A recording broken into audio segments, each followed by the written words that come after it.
नमस्कार, आप देख रहे हैं खबर संसार और कुमाऊं मंडल की आज की स्पेशल खबर के साथ मैं गरिमा पांडे। जी हां, कई राज्यों देशों के प्रतिनिधि आज नैनीताल के आर.एस. टोलिया अकादमी में नाजुक पर्वत परिस्थिति के तंत्र में शहरीकरण और विकास पर सेमिनार पर खास report.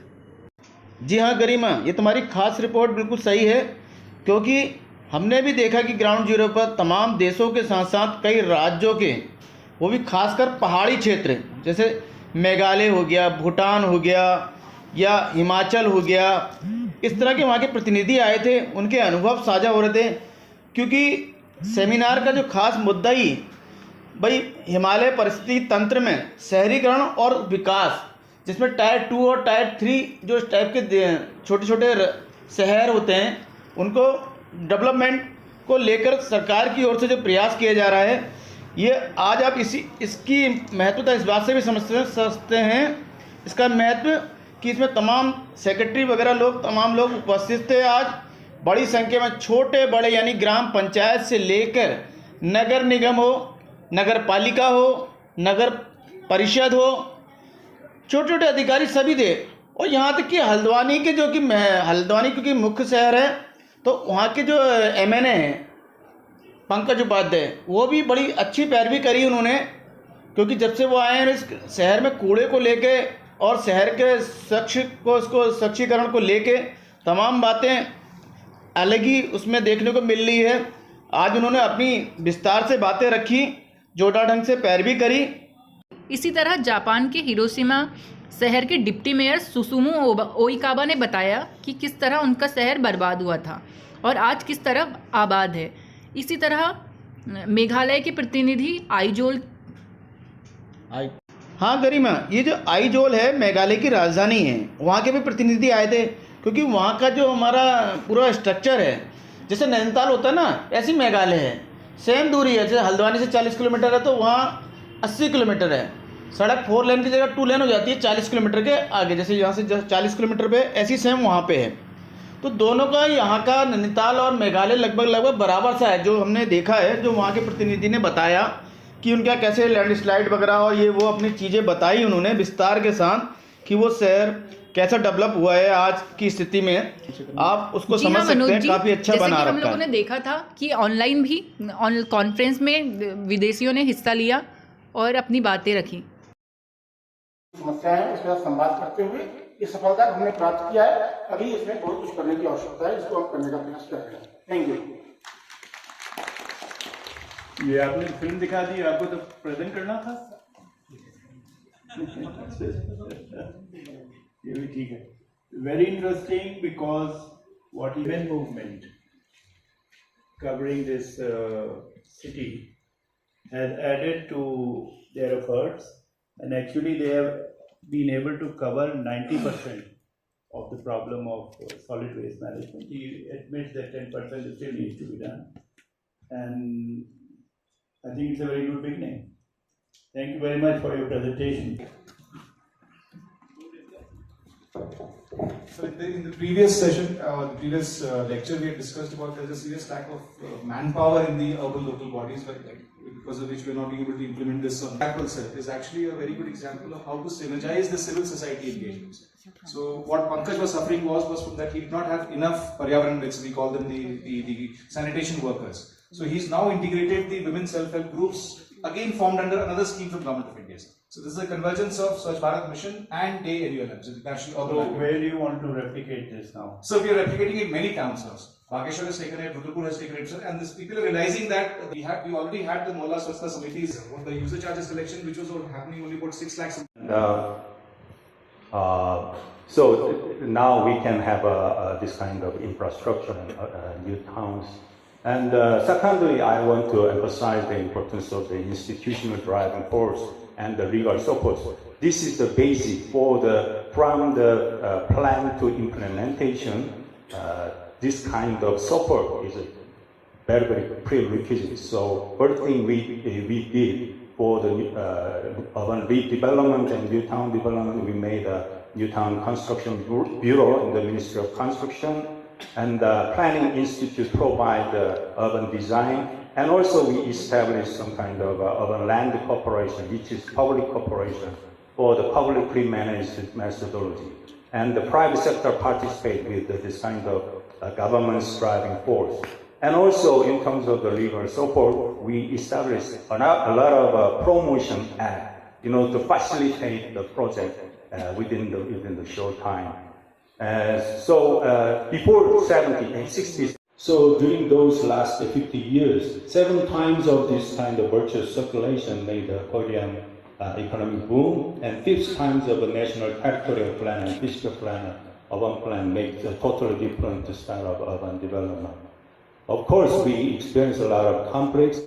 That are done, one complementing each other, that helps the government to manage. It's very dangerous to give settlement. Almost 70% of the settlements are located along this drainage basin. So if you are not downstream, and we have already experienced many drought events in Bhutan in the last few. देखिए, आज RS टोलिया अकादमी में कई राज्यों के representative आए हैं और कई देशों के भी आए हैं, जिन्हें अभी हमने सुना भी। हमारे बीच नगर निगम हल्द्वानी के MNA साहब हैं, आयुक्त साहब पंकज उपाध्याय जी। पंकज जी, यहाँ पे जो चला है, कई राज्यों के जो हिल एरिया में पारिस्थितिकी तंत्र है, नाजुक है, बहुत सेंसिटिव है, उसके विकास और उसको लेकर तमाम बातें हुई है। दिन भर कुछ हमें बताइए, क्योंकि हम लेट आए थोड़ा सा। जो हिली एरियाज हैं, हिल स्टेट्स हैं, उसमें जो अर्बनाइजेशन के तौर तरीके हैं, उससे उत्पन्न होने वाली समस्याएं हैं, उनके निदान की जो व्यवस्थाएं हैं, उसमें किन किन देशों में, किन किन स्टेट्स में, किन किन सिटीज में जो हिल टेरेन के हैं, उनमें किस प्रकार से मैनेजमेंट किया गया है, उन सबके जो एक्सपीरियंस है उसके शेयरिंग के लिए एक वर्कशॉप यहाँ पर ऑर्गेनाइज की गई है अर्बन डेवलपमेंट डिपार्टमेंट की ओर से। उसमें केदारनाथ में भी एक प्रैक्टिस हुई है, उसका भी प्रेजेंटेशन किया गया। हल्द्वानी में एक प्रैक्टिस हुई है सॉलिड वेस्ट मैनेजमेंट को लेकर के, बैनी सेना का प्रैक्टिस है, उसका भी प्रेजेंटेशन हुआ है। इसके साथ साथ अन्य देशों के, अन्य राज्यों के प्रतिनिधियों ने भी अपना प्रेजेंटेशन किया है। निश्चित तौर पर यहाँ से प्राप्त अनुभवों के आधार पर जो भी अथॉरिटीज हैं वो बेहतर प्रबंधन करने के लिए प्लान बनाएंगी, एग्जीक्यूट करेंगी। लेकिन ये देखने में आया है इस वर्कशॉप में कि कानून होने के बावजूद भी, प्लान होने के बावजूद भी इम्प्लीमेंटेशन के लेवल पर जो कमियां हो रही हैं उसको फोकस किया गया यहाँ पर। और ये बात सामने आई है कि इम्प्लीमेंटेशन के लिए जो भी मैन पावर है, इक्विपमेंट है, टेक्नोलॉजीज हैं, एक्सपर्टीज हैं, उनको कैटर किया जाए, उनका समायोजन किया जाए और एक साथ होलिस्टिक अप्रोच में ऑर्गेनाइजेशन की जो नीड्स हैं उसको पूरा किया जाए और जो समस्याएं उत्पन्न हो रही हैं उसका निदान किया जाए। अच्छा पंकज जी, आपको ये लगता है कि इस जो सेमिनार है, जो विकास को लेके, जो उसके मुद्दों को लेके तमाम जो विदेशों से भी लोग आए, अभी हमने जापान के उनके सुना, डिप्टी मेयर थे हिरोशिमा, वहाँ के मतलब इलाके के शहर के जो भी है हिरोशिमा, तो कुछ मतलब खास बात या इस तरह का कुछ मैसेज मिला है या कुछ ऐसा कुछ लाभ मिला है? तमाम अधिकारी वगैरह यहाँ लोग हैं। जापानी रिप्रेजेंटेटिव ने भी अपना प्रेजेंटेशन दिया है, साउथ कोरिया के रिप्रेजेंटेटिव ने भी दिया है, भूटान नेपाल के रिप्रेजेंटेटिव ने भी अपना प्रेजेंटेशन दिया है। ये सारे हिल टेरेन में हैं, सिस्मिक जोन में भी आते हैं। निश्चित तौर पे उनको, उनके अनुभवों का लाभ भी हम लेंगे और हमारे यहाँ जो बेस्ट प्रैक्टिसेस चल रही हैं उसको भी प्रेजेंट किया गया है। निश्चित तौर पे एक दूसरे से अनुभवों को साझा करना, बेस्ट प्रैक्टिस को साझा करना और इम्प्लीमेंटेशन के तौर तरीकों को साझा करना एक बेहतर उपाय है चीजों को बेहतर करने का। इसी दिशा में इस वर्कशॉप के अनुभव को लिया जा सकता है। अच्छा, अपने जो उत्तराखंड से लगा हुआ एरिया है, जैसे कि शिमला हो, हिमाचल हो गया, तो वहाँ के भी जो और आपका चंडीगढ़ वगैरह इसके, तो इनमें से कुछ लोग आए हैं क्या? हिल टेरेन के सभी जो हमारे राज्य हैं वहाँ के रिप्रेजेंटेटिव बुलाए गए हैं और अधिकांश से यहाँ पर रिप्रेजेंटेटिव आए हुए हैं और अभी कुछ प्रेजेंटेशन अभी हो चुके हैं लंच के, बिफोर लंच में, कुछ लंच के बाद होने हैं और एक दो सेशन कल का है।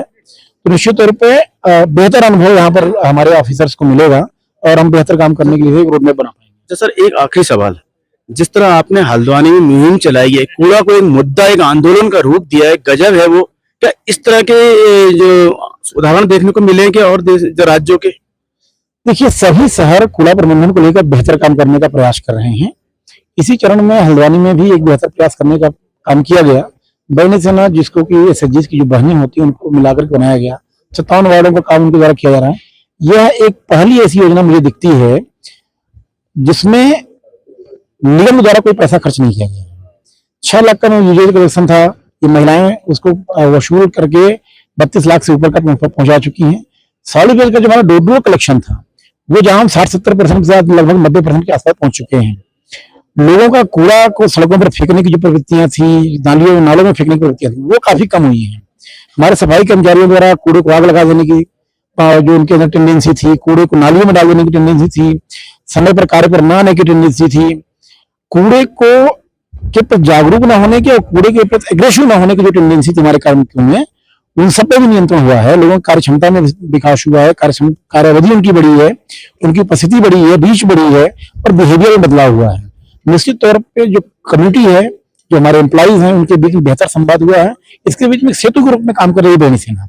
वो अवेयरनेस का भी काम करती है, मॉनिटरिंग का भी काम करती है, यूजर कलेक्शन का भी काम करती है और जो फीडबैक है सोसाइटी का कर्मचारियों के प्रति, हमारे बिहेवियर के प्रति, हमारे लोगों के प्रति, वो भी हम तक पहुंचाती हैं, जिससे हम समय समय पर अपने कर्मचारियों के साथ बैठक करके उसको दूर करने, कमियों को दूर करने का प्रयास कर रहे हैं, उनको मोटिवेट करने का काम कर रहे हैं और एक बेहतर माहौल हमने कूड़ा प्रबंधन में बनाया हुआ है और इसकी अच्छी सफलता मिली है और इसको हम आगे और मजबूत करने का प्रयास करेंगे। और